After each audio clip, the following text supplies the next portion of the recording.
Muy buenas tardes, bienvenidos de nuevo a Negocios Televisión, bienvenidos de nuevo a repaso informativo de toda la actualidad de todas las últimas horas, poniendo el foco un día más en lo que sigue sucediendo en este conflicto en Oriente Medio, con la liberación de los primeros rehenes, con Irán declarando esto como una victoria ya directamente por parte de los palestinos, pendientes también de Rusia, ojo, alerta en Estados Unidos, también les vamos a contar la última advertencia por parte de Vladimir Putin, en este caso sobre la inteligencia artificial y cómo la viene controlando Occidente, y también les hablaremos, por supuesto, de Javier Milei, que no recula y que ha dejado muy clarito que va a cerrar el Banco Central argentino. Pero empezamos poniendo el foco en el presidente español, como ya saben. Bienvenidos de nuevo a Negocios Televisión, bienvenidos de nuevo a repaso informativo de toda la actualidad de todas las últimas horas, poniendo el foco un día más en lo que es. Al final ha sido así. Pedro Sánchez la ha liado. España e Israel se han enzarzado este viernes en una crisis diplomática después de la visita que ha realizado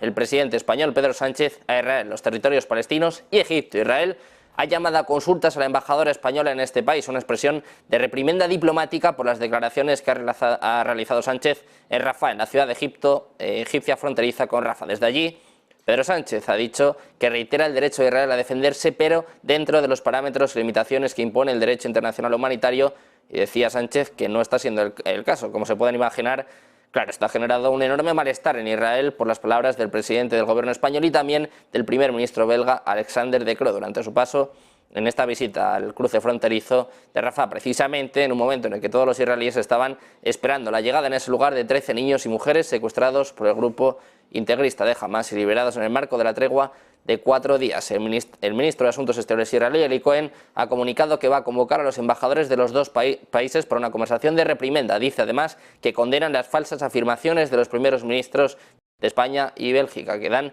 un impulso al terrorismo. Dice que Israel está actuando de derecho con el acuerdo internacional y luchando contra una organización terrorista asesina peor que ISIS, que comete crímenes y también, en este caso, crímenes de guerra y crímenes contra la humanidad. La actual embajadora es Ana María Salomón Pérez, que fue nombrada por el gobierno de Pedro Sánchez el 21 de julio de 2021. Israel, en este caso Pedro Sánchez, ha visitado Israel y al final la ha tenido que liar. Precisamente lo que ha dicho Pedro Sánchez es que implementar la solución de dos estados independientes es la solución. El presidente, también en este caso, que ahora ostenta la presidencia semestral de la Unión Europea, dice que la solución al conflicto árabe-israelí es, por ejemplo, lo que ha propuesto él, la celebración de una conferencia internacional. Estas han sido algunas de las palabras de Pedro Sánchez que han desatado una crisis institucional con Israel. Escuchamos a Sánchez. Ya tenemos que implementar la solución del establecimiento de dos estados independientes. Como ha dicho el presidente egipcio, tenemos que ser más serios para conseguir la paz y conseguir el establecimiento de dos estados independientes para frenar este conflicto árabe-israelí que ha durado más de un siglo. Ya es nuestra responsabilidad ahora como comunidad internacional desempeñar un papel constructivo y clave para conseguir esta solución. Y ha sido un placer para nosotros estar aquí en Egipto y hemos propuesto la celebración de una conferencia internacional entre los países árabes, la Unión Europea, la Organización Islámica, y espero que esta propuesta sea acogida por todas las partes pertinentes para poner fin a esta crisis continua. Pedro Sánchez dice que espera que la propuesta de una conferencia sea acogida por todos los líderes implicados. Esto es lo que ha dicho cuando se ha reunido con el presidente Al-Sisi. Precisamente dice que han propuesto una conferencia internacional y además ha reprochado a Israel, le ha ido a dar lecciones y al final pues la ha tenido que liar. El Estado palestino por parte de la comunidad internacional y que la ONU intervenga. Yo creo que si vamos a esta dirección... Más allá de estas comparecencias, los medios israelíes han citado hoy a funcionarios de seguridad diciendo que Hamas ha liberado a 13 rehenes israelíes después de casi 7 semanas de cautiverio en Gaza. Han cruzado a Egipto, según ha informado algunos medios como Times of Israel y Haaretz. Al menos al mismo tiempo, 12 rehenes tailandeses también han cruzado Israel de camino al centro médico de Samir, según dicen algunos funcionarios, sobre un acuerdo separado mediado por Qatar y Egipto. Los rehenes eran todos hombres y no estaban cubiertos por el acuerdo de tregua con Israel, que se relaciona con mujeres y niños. Esta negociación comenzó cuando el ministro de Asuntos Exteriores de Tailandia visitó Qatar el 31 de octubre. A cambio de estos rehenes se espera que Israel libere a 39 prisioneros palestinos en el día de hoy, según apuntan algunos medios. Serán llevados a la prisión israelí de Ofer en la Cisjordania ocupada antes de la Cruz Roja les lleve a otros lugares allí y también en Jerusalén Oriental. Pendientes también del ministro de Defensa israelí, de Yoav Gallant, que ha sido citado este jueves diciendo a las tropas que su respiro será breve y que la guerra se va a reanudar con intensidad durante al menos 2 meses más. Los palestinos han acogido con satisfacción este respiro del próximo alto el fuego, pero afirman que 4 días van a servir de muy poco para aliviar el desastre humanitario causado por la guerra. Seguimos con más noticias. Hablamos de Netanyahu, que ha prometido continuar con la guerra después de que expire la tregua para destruir las capacidades militares de Hamás y de esta forma poner fin a sus 16 años de dominio en Gaza, devolviendo los 240 cautivos que el grupo islamista y otros grupos mantienen en Gaza. Dice Netanyahu que van a seguir hasta que logren todos sus objetivos, añadiendo que ha transmitido este mismo mensaje en una llamada telefónica al presidente de los Estados Unidos, a Joe Biden, que ha estado proporcionando un amplio apoyo militar y diplomático a Israel desde el inicio de la guerra. Pendientes también de Irán, que ha dado la bienvenida hoy a la tregua acordada entre Israel y el grupo islamista de Hamás, que comenzó este viernes y que considera como un paso inicial hacia la victoria de los palestinos. Nasser Kanani, portavoz del Ministerio de Exteriores iraní, ha dicho que da la bienvenida a este establecimiento de un alto el fuego humanitario en Gaza. Además, también apunta que este acontecimiento es el resultado de 45 días de persistencia del resistente pueblo palestino, de su histórica lucha y de la constancia de los luchadores de la resistencia y un paso inicial hacia la victoria. Kanani dice que Irán está trabajando con otros países para apoyar al pueblo palestino y para mantener completamente el alto el fuego. De Irán pasamos a Rusia. En una medida diseñada para demostrar su fuerza nuclear, Rusia ha redesplegado hoy su misil balístico intercontinental JALS más cerca de Europa. Este misil, también conocido en Occidente como el misil del fin del mundo, ha sido trasladado a la base militar de Kozersk, en la parte occidental de Rusia, unos 1.500 kilómetros de Moscú y, ojo, a 2.400 kilómetros de Londres. Teniendo en cuenta su velocidad máxima, este misil puede alcanzar Londres, ojo, en menos de 5 minutos. El regimiento Kozersk, donde se ha cargado el nuevo misil en un siglo, ha sido el primero de las fuerzas de misiles estratégicos de Rusia en comenzar a actualizarse con misiles JAS. De hecho, esta medida se produjo horas después de que el ministro de Defensa ruso dijera que su nación estaba prestando especial atención a la formación de fuerzas nucleares navales estratégicas. Para que se hagan una idea, tiene un alcance de 12.000 kilómetros y puede transportar hasta 10 ojivas apuntables independientemente de 150 kilotones cada una. Está diseñado para derrotar las defensas aéreas actuales y futuras y tiene una velocidad máxima de 36.800 kilómetros por hora, lo que significa que es más de 30 veces más rápido que la velocidad del sonido. Pendientes también de la alerta en Estados Unidos. Apunta la Embajada de Estados Unidos en Rusia que tengan cuidado en la frontera entre Rusia y Finlandia. Las autoridades finlandesas han anunciado el cierre de 3 puertos de entrada y salida adicionales a lo largo de la frontera oriental de Finlandia hacia desde Rusia a partir de la medianoche del viernes 24 de noviembre. Dicen además que la embajada anticipa el siguiente estado para los puertos de entrada de Rusia y Finlandia, fijándose en Saya e en Kuusamo-Vartius, y dicen que los pasos fronterizos van a estar cerrados hasta el 23 de diciembre. Aluden a varios pasos que van a estar cerrados hasta el 18 de febrero de 2024. Apuntan a que el paso fronterizo Raja-Josepi va a estar abierto al tráfico de pasajeros del lunes a viernes de 8 a 6 y del sábado a domingo de 9 a 5 horas de Finlandia. La capacidad del gobierno de Estados Unidos para brindar servicios de rutina de emergencia a los ciudadanos estadounidenses en Rusia dicen que está severamente limitada, sobre todo en las áreas más alejadas de la embajada de Estados Unidos en Moscú. Por eso, ojo, esta es la alerta de Estados Unidos, se recomienda a los ciudadanos estadounidenses que no viajen a Rusia o que salgan inmediatamente. Es una advertencia de viaje de nivel 4 emitida por parte del Departamento de Estados Unidos. Dice, sobre todo, que las acciones a tomar es supervisar los medios locales, no viajar a Rusia y si alguien se encuentra en Rusia que salga inmediatamente. Precisamente hablamos ahora del plan secreto de Biden y Scholz. También tiene que ver con Rusia, pero sobre todo con Ucrania. Y es que dicen que Zelensky debe darse cuenta de que las cosas no pueden seguir así. Tiene que hablar con sus ciudadanos y tiene que ser sincero, explicando que deben negociar. La investigación del diario Bild, del diario alemán, muestra que el canciller Scholz y el presidente Biden quieren poner fin pronto a la guerra entre Rusia y y Ucrania. De hecho, el presidente Zelensky dicen que debe ser obligado de una manera muy específica a negociar con Putin. Y ojo, porque además dicen que tiene que aceptar compromisos brutales. Este es el plan secreto de Alemania y de Estados Unidos, que quieren terminar cuanto antes con la guerra en Ucrania. Ponemos el foco ahora en el presidente ruso, Vladimir Putin. Ha dicho este viernes que Occidente tiene un monopolio peligroso sobre la inteligencia artificial. Y ojo, dice que Rusia necesita rivalizar con los sesgados chatbots occidentales con su propia tecnología. La carrera por desarrollar la inteligencia artificial se ha intensificado desde el lanzamiento de ChatGPT el año pasado, con Rusia y con China gastando miles de millones para rivalizar con el dominio de Estados Unidos. Dice Putin que es muy consciente de que algunos motores de búsqueda occidentales, así como algunos modelos generativos, funcionan de una manera muy selectiva y sesgada. Por eso dice que no tienen en cuenta la cultura rusa y que a veces simplemente la ignoran y la cancelan. Dice que muchos sistemas modernos de este tipo están entrenados con datos occidentales para el mercado occidental y que la dominación monopolística de estas creaciones extranjeras en Rusia es inaceptable, peligrosa e inadmisible. Insta a Rusia a estar por delante de la curva y de hecho Putin ha pedido ya repetidamente a Moscú que ponga fin a su dependencia de la tecnología occidental y en septiembre ordenó a su gobierno que invirtiera fondos en el desarrollo de supercomputadoras y en la investigación de inteligencia artificial. Rusia no se quiere quedar atrás y Putin advierte sobre el monopolio occidental en materia de inteligencia artificial.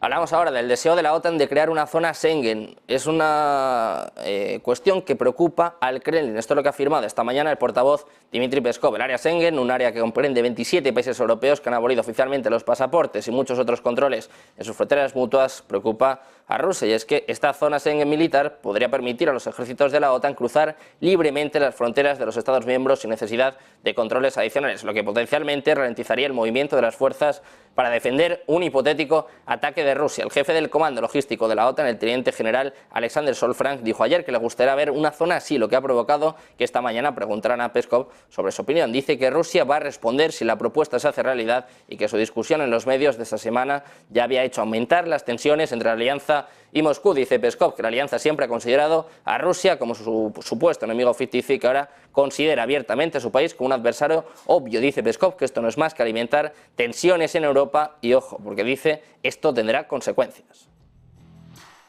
Seguimos hablando de Rusia, que dice que va a responder después de que Moldavia decida sumarse a las sanciones de la Unión Europea contra Moscú. Introdujo Moldavia algunas sanciones contra 13 individuos rusos a principios de este año, pero según se informa se ha sumado a las mucho más amplias que la Unión Europea ha implementado contra Moscú a medida que el país intenta acercarse al bloque. Dice Rusia que consideran esto como otro paso hostil más por parte de los dirigentes moldavos, que están plenamente integrados en la campaña antirrusa del occidente colectivo. Esto es lo que ha dicho el ministro de Defensa ruso, que apunta que su objetivo es la destrucción total de las relaciones ruso-moldavas, que por culpa del Chisinau oficial se encuentran ya en un estado muy deplorable. Dice además que Moscú tomaría represalias y además apunta que Moldavia y Ucrania han obtenido el estatus de candidatos a la membresía de la Unión Europea en junio del año pasado y que la presidenta moldava estuvo en Kiev para reunirse con Zelensky este mismo martes.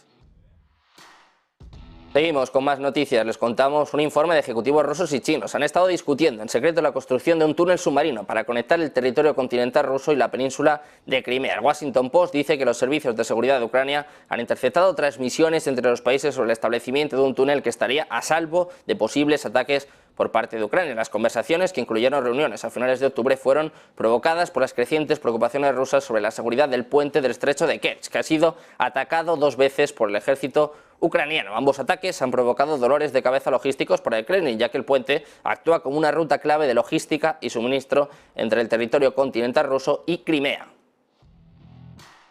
Hablamos ahora de Javier Milei. Esto era parte de su programa de gobierno, pero el presidente electo Javier Milei planteó, por ejemplo, la dolarización de la economía y también el cierre del Banco Central. En este punto, y a través de un comunicado difundido por la cuenta de X de la oficina del presidente Javier Milei, han ratificado que el cierre de la entidad no es un asunto negociable. Después de las distintas versiones sobre cambios en el gabinete y también en los planes de Javier Milei, desde la oficina del presidente electo han salido a ratificar la intención de cerrar el Banco Central, enfatizando que no es un asunto negociable. A través de un comunicado de la oficina que han diseñado desde el mileísmo para comunicar las novedades sobre el armado del gabinete, han indicado que ante los falsos rumores difundidos desean aclarar que el cierre del Banco Central de la República Argentina no es un asunto negociable. Precisamente en el mismo texto además ha ratificado que el economista cordobés y funcionario de Juan Schiaretti en Córdoba, Osvaldo Giordano, va a ser quien esté al frente de las ANSES, mientras que Horacio Martín va a ser el titular en la petrolera YPF. Esta declaración cobra relevancia debido a que muchos han especulado a que el economista Javier Milei estaría dando marcha atrás con esta decisión. De hecho, según algunos rumores esparcidos por la prensa local, los ministros de su gabinete tendrían visiones contrarias con el cierre del Banco Central argentino. Seguimos hablando de Milei y en este caso vamos a hablar de Patricia Bullrich, de la adversaria del presidente electo, a la que incluso acusó de poner bombas en colegios de primaria y que ahora regresa a la nave nodriza. El Ministerio de Seguridad, las negociaciones encabezadas por Macri han rendido sus frutos y a partir de diciembre Bullrich va a volver a donde estuvo ya durante el gobierno macrista. De hecho, ahí es donde hizo crecer su imagen pública. Va a jurar como ministra de Seguridad. De hecho, va a pasar de salir tercera en las elecciones generales a pactar una alianza con su antiguo contrincante y finalmente cobrar por los servicios prestados. De esta forma regresa después de 4 años al ministerio que catapultó el último tramo de su carrera política. De esta forma pasará a formar parte del equipo de Milei, que además ayer canceló su viaje espiritual a Estados Unidos. Seguimos con más noticias, seguimos en este caso repasando la actualidad y vamos a hablarles del rayo cósmico que ha conmocionado a todo el mundo, ha impactado sobre la Tierra, dicen que genera más electricidad que cualquier tipo de generador. Les hablamos de Amaterasu y nos lo va a contar, nos lo va a explicar nuestro compañero Javier Luengo. Sí, es un rayo cósmico de ultra alta energía que ha impactado sobre la Tierra. La segunda vez que sucede en la historia de nuestro satélite, pero es que va más allá todo este problema y es que tiene 1 millón de veces más de energía que cualquier aparato que hayamos sido capaces de concebir en la humanidad. El nombre es apocalíptico, es el Amaterasu, es en honor a la diosa del sol de la mitología japonesa y eso porque lo han descubierto investigadores de la Universidad Metropolitana de Osaka. Se detectó el 27 de mayo de 2021. Rayos cósmicos que tienen un nombre así muy pomposo, pero en realidad son partículas cargadas de energía que cruzan el universo aproximadamente a la velocidad de la luz. Los de bajas energías son producidos por el Sol y los de las altas son excepcionalmente extraños y necesitan entornos energéticos mucho más energéticos de los propiamente dichos que tenemos en la Tierra. Por ello, se desconoce su procedencia, se prevé que pueda ser en los agujeros negros. Se desconoce la naturaleza, se desconocen las propiedades más allá de que tiene mucha energía. Si alcanza satélites o la Tierra, aquí en la Tierra, un equipo electrónico o un informático puede averiarlos y provocar errores, pero si alcanza un ser vivo puede llegar a dañar su material biológico hasta el punto de llegar a modificar su ADN. Y pasamos a hablar ahora del Banco Central Europeo. Vamos a hablar de su presidenta, de Christine Lagarde. Le han preguntado hoy sobre la opción de que el grupo de países emergentes que forman a los BRICS lancen su propia moneda y también que acabe compitiendo con el euro. Ha sucedido durante un evento en Frankfurt donde Lagarde se ha mostrado bastante escéptica ante esta posibilidad. De hecho, ha cuestionado si Brasil, Rusia, India, China y Sudáfrica tienen suficiente en común para organizarse juntos. Según Lagarde, una moneda común no puede ser simplemente algo legal, sino que debe partir de algo más importante, de la expresión de su soberanía. Lagarde subestimando a los BRICS. Ojo, la escuchamos. A common currency cannot be just something nice to have that you decide on the flight. It's far more important and it's an expression of your sovereignty, and you really have to have something bigger than that, something that brings countries together. So you know, of course there are discussions and there are common interests, but I don't think that there is that sort of strong foundation of collective sovereignty that would deliver this single currency that they could envisage. You know, they did set up an international bank, I would say probably about 8 to 10 years ago. I don't think that it has generated much by way of even projects. There is an Asian investment bank. There are some development banks that are very active and very efficient, but in terms of having actually a central bank that manages monetary policy in all these countries and looks after the currency, I'm not so sure. La propia Christine Lagarde ha dicho que hay intereses comunes en los BRICS, pero que no ve una base conjunta sólida que pueda conducir a una moneda común para este grupo. De hecho, en este evento, Christine Lagarde ha dejado clara su valoración negativa también sobre los criptoactivos. Los ha criticado y dice que muchas veces se usan para realizar transacciones que de otro modo serían vetadas por ser ilegales. Además, dice que las criptomonedas son altamente especulativas, pendiente de Christine Lagarde y también pendientes, como siempre, del mercado petrolero, de la nueva decisión de la OPEP después de retrasar la cumbre que iba a tener lugar este mismo fin de semana. Ahora están cerca de alcanzar un acuerdo sobre las cuotas africanas y nos lo va a contar nuestra compañera Marta Velar.